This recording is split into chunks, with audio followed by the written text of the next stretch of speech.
Para entender por qué crucificaron a Jesús, primero adentrémonos en su genealogía. Todo empieza con Abraham, que engendró a Isaac, y este a Jacob. Jacob engendró a Judá, Judá a Faré, Faré engendró a Esrón, y este a Aram. Y así sucesivamente. Después, Jacob engendró a José, el esposo de María, de quien nació Jesús, que fue llamado Cristo. A continuación esta genealogía se detiene de repente. 42 generaciones pasaron desde Abraham hasta Jesús.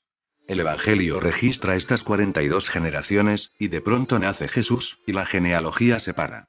Súbitamente llega el punto final. Porque Jesús es la realización. No existe un más allá. Jesús es la culminación, no existe posibilidad de ir más allá. Abraham engendró a Isaac, Isaac engendró a Jacob, así sucesivamente. A partir de ahí no puede irse más allá de Jesús, se ha alcanzado lo supremo. Jesús es el florecimiento y la realización. Por eso la Biblia llama a Jesús el pleroma, la realización. En San Mateo hay una organización de la genealogía de Jesús, en la que se dice que, desde Abraham hasta David hay 14 generaciones. Y desde David hasta la cautividad de Babilonia son 14 generaciones. Y desde la cautividad de Babilonia hasta Cristo, hay 14 generaciones. Esto es muy simbólico. Los libros como la Biblia no están escritos por gente común, son lo que George Gurdjieff solía llamar arte objetivo. La Biblia es uno de esos trabajos representativos del arte objetivo, no es como un libro escrito por Shakespeare o Cálidas. Ellos crean arte subjetivo. Escriben muy bellamente, tienen sentido estético, pero son tan inconscientes como cualquier otro ser humano. Tienen olfato para la belleza, pero están tan dormidos como cualquiera. Su trabajo artístico es subjetivo, se expresan a sí mismos. Libros como los Vedas, el Corán, la Biblia, los Upanishads, no están escritos por gente dormida, no están escritos como bella poesía o prosa. Están escritos por gente que conoce la verdad, que han despertado a la verdad.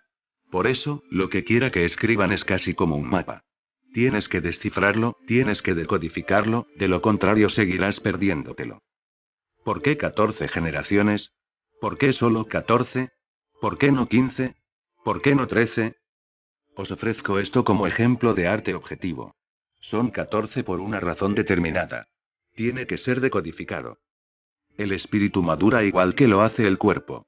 El cuerpo madura a los 14 años, se hace sexualmente maduro, puede reproducirse sexualmente. A los 14 años el cuerpo ha madurado en cuanto a la reproducción sexual se refiere, el muchacho puede convertirse en padre, la muchacha puede ser madre. Pueden reproducirse réplicas de ellos mismos. De la misma manera el espíritu también madura. Igual que al cuerpo le lleva 14 años madurar sexualmente, al espíritu le lleva 14 generaciones para madurar espiritualmente. Este es el sentido de las 14 generaciones, desde Abraham a David, de David al exilio en Babilonia, y desde el exilio en Babilonia hasta Jesús. Y cuando el espíritu alcanza su madurez, cuando el fruto está maduro, cae del árbol. Inmaduro, pende del árbol. Inmaduro, tiene que colgar, si cae inmaduro, nunca será dulce. Seguirá siendo amargo, ácido. No tendrá utilidad. Para madurar, tiene que colgar. Cuando está colgando, únicamente demuestra que, aún no está preparado para soltarse. Cuando alguien está maduro, esa misma madurez se convierte en libertad, y desaparece el estar apegado. Exactamente igual que el cuerpo madura en 14 años, el espíritu madura en 14 generaciones. Este es el límite mínimo. Depende de ti. Puede que no crezca ni en 114 generaciones, puede que seas muy perezoso, o que continúes sin darte cuenta. Siendo así, puedes seguir durante millones de vidas y no crecer. Pero 14 generaciones es el tiempo límite natural. Tanto como eso se necesita. El espíritu no es una flor de temporada. Es como un gran cedro libanés. Un árbol que necesita 14 generaciones para crecer, para alcanzar el cielo. No es como las flores de temporada que crecen en pocas semanas, pero que también desaparecen en semanas. El espíritu significa lo eterno. Lo eterno necesita tiempo, paciencia. Estas 14 generaciones no son más que un número simbólico. Jesús no pudo nacer antes de 14 generaciones. Ese estado solo es posible después de un tiempo, después de haber atravesado algunas etapas. Jesús es la culminación de toda la consciencia judía, y lo extraño es que los judíos lo rechazaron. Esto es lo que siempre viene sucediendo. Buda fue la culminación de la consciencia hindú, y los hindúes lo rechazaron. Sócrates fue la culminación de la consciencia griega, y los griegos lo mataron. Es muy extraño, pero esto siempre ha sucedido así. ¿Por qué no podemos aceptar nuestra propia culminación? ¿Qué es lo que no funciona? ¿Por qué no pudieron los judíos aceptar a Jesús? Estuvieron esperándolo, esperaban al Mesías, esperaban que llegara Cristo. Todavía están esperando, pero el Mesías ya ha venido y también se ha ido. Ellos colaboraron para que se marchara y, sin embargo, todavía siguen esperándolo. ¿Cuál fue el error? ¿Qué es lo que siempre hacemos mal? Todos los profetas que lo precedieron estuvieron preparando el terreno para su llegada. Eso fue lo que Juan Bautista le decía a la gente. Yo no soy nada comparado con la persona para la que estoy preparando el camino. Solo soy un barrendero que está limpiando el camino para su llegada. Aquel que está más elevado que yo está llegando. Juan Bautista y los demás profetas únicamente prepararon el camino para esta culminación suprema, para esta cima, este Everest. Y cuando el Everest llega, algo empieza a ir mal. ¿Qué es lo que va mal? Las otras cimas comienzan a sentirse pequeñas. Todos han colaborado. Simplemente date cuenta que el Everest no puede mantenerse en pie si las demás cimas de los Himalayas se esfuman. El Everest no puede quedarse solo. Necesita todos los Himalayas para apoyarle, para que pueda estar allí. No puede elevarse tan alto por sí solo, ninguna cima puede subir tan alto sola. Necesitará el soporte de miles de otras cimas, más pequeñas, más grandes y de todo tipo. Pero una vez la cima se ha elevado, las demás cumbres empiezan a sentirse heridas. Sus egos duelen. Es muy doloroso. Ellas le han dado soporte, esta es la paradoja, han ayudado a su crecimiento, de no haber sido por ellas, esto no hubiera sido posible, y ahora que ha ocurrido, se sienten muy bajas, deprimidas. Sería muy lógico que todas las cumbres de los Himalayas conspiraran contra el Everest. Sería muy lógico que lo crucificaran. Eso es lo que sucedió a Jesús. Una vez estuvo allí, los judíos, los rabinos, los líderes religiosos, los sacerdotes, empezaron a sentirse muy ofendidos. Su sola presencia era ofensiva. No porque él ofendiera ni hiriera a nadie, ¿cómo podría herir? Pero su sola presencia, esa altura similar a la del Everest, esa plenitud, esa prominencia, todo el mundo parecía bajo y pequeño. Pero el Everest no pudo hacer nada para evitarlo. No es arrogante, no es egoísta, pero sí es elevado, ciertamente esto es así. Todas las otras cimas se sienten heridas, dolidas, quieren vengarse. Por eso Jesús fue crucificado. Por eso Buda fue rechazado, expulsado completamente de su país. Se convirtió en extranjero en su propio país. Y así ha venido pasando a lo largo de los siglos, y aún sigue ocurriendo. Y parece que va a seguir siendo siempre así, porque el humano, después de todo, es hombre. En sus sueños, en sus actitudes egoístas, así es como funciona.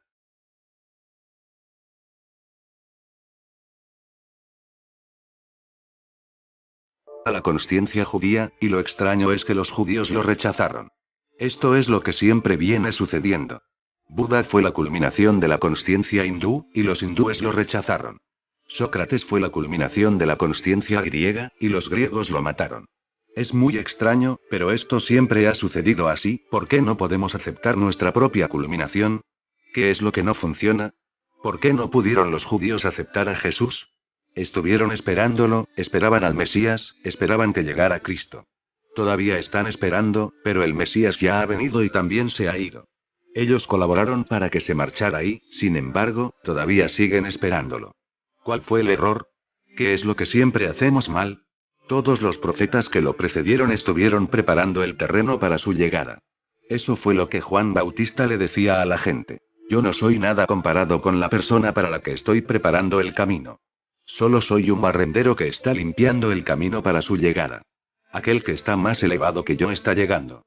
Juan Bautista y los demás profetas únicamente prepararon el camino para esta culminación suprema, para esta cima, este Everest. Y cuando el Everest. ¿Por qué solo 14? ¿Por qué no 15? ¿Por qué no 13? Os ofrezco esto como ejemplo de arte objetivo. Son 14 por una razón determinada. Tiene que ser decodificado. El espíritu madura igual que lo hace el cuerpo. El cuerpo madura a los 14 años, se hace sexualmente maduro, puede reproducirse sexualmente. A los 14 años el cuerpo ha madurado en cuanto a la reproducción sexual se refiere, el muchacho puede convertirse en padre, la muchacha puede ser madre. Pueden reproducirse réplicas de ellos mismos.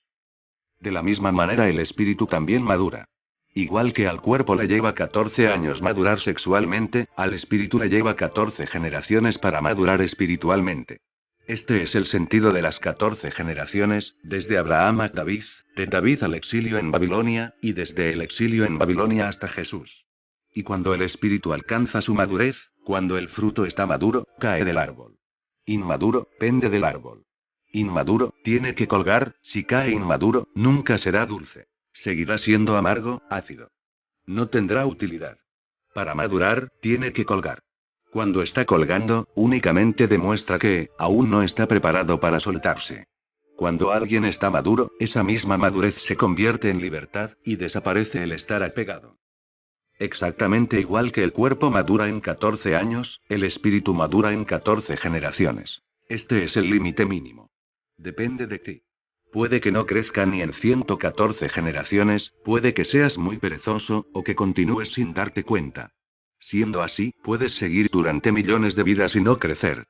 Pero 14 generaciones es el tiempo límite natural. Tanto como eso se necesita. El espíritu no es una flor de temporada. Es como un gran cedro libanés. Un árbol que necesita 14 generaciones para crecer, para alcanzar el cielo. No es como las flores de temporada que crecen en pocas semanas, pero que también desaparecen en semanas. El espíritu significa lo eterno. Lo eterno necesita tiempo, paciencia. Estas 14 generaciones no son más que un número simbólico. Jesús no pudo nacer antes de 14 generaciones. Ese estado solo es posible después de un tiempo, después de haber atravesado algunas etapas. Jesús es la culminación de toda.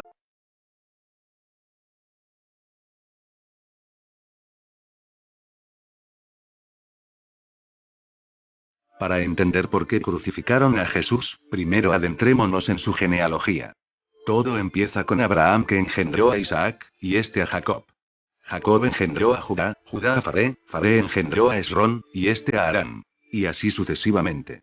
Después, Jacob engendró a José, el esposo de María, de quien nació Jesús que fue llamado Cristo. A continuación esta genealogía se detiene de repente. 42 generaciones pasaron desde Abraham hasta Jesús. El Evangelio registra estas 42 generaciones, y de pronto nace Jesús, y la genealogía se para. Súbitamente llega el punto final. Porque Jesús es la realización. No existe un más allá. Jesús es la culminación, no existe posibilidad de ir más allá. Abraham engendró a Isaac, Isaac engendró a Jacob, así sucesivamente. A partir de ahí no puede irse más allá de Jesús, se ha alcanzado lo supremo. Jesús es el florecimiento y la realización. Por eso la Biblia llama a Jesús el pleroma, la realización. En San Mateo hay una organización de la genealogía de Jesús, en la que se dice que, desde Abraham hasta David hay 14 generaciones. Y desde David hasta la cautividad de Babilonia son 14 generaciones. Y desde la cautividad de Babilonia hasta Cristo, hay 14 generaciones. Esto es muy simbólico. Los libros como la Biblia no están escritos por gente común, son lo que George Gurdjieff solía llamar arte objetivo. La Biblia es uno de esos trabajos representativos del arte objetivo, no es como un libro escrito por Shakespeare o Cálidas. Ellos crean arte subjetivo. Escriben muy bellamente, tienen sentido estético, pero son tan inconscientes como cualquier otro ser humano. Tienen olfato para la belleza, pero están tan dormidos como cualquiera. Su trabajo artístico es subjetivo, se expresan a sí mismos. Libros como los Vedas, el Corán, la Biblia, los Upanishads, no están escritos por gente dormida, no están escritos como bella poesía o prosa. Están escritos por gente que conoce la verdad, que han despertado a la verdad. Por eso, lo que quiera que escriban es casi como un mapa. Tienes que descifrarlo, tienes que decodificarlo, de lo contrario seguirás perdiéndotelo. ¿Por qué 14 generaciones?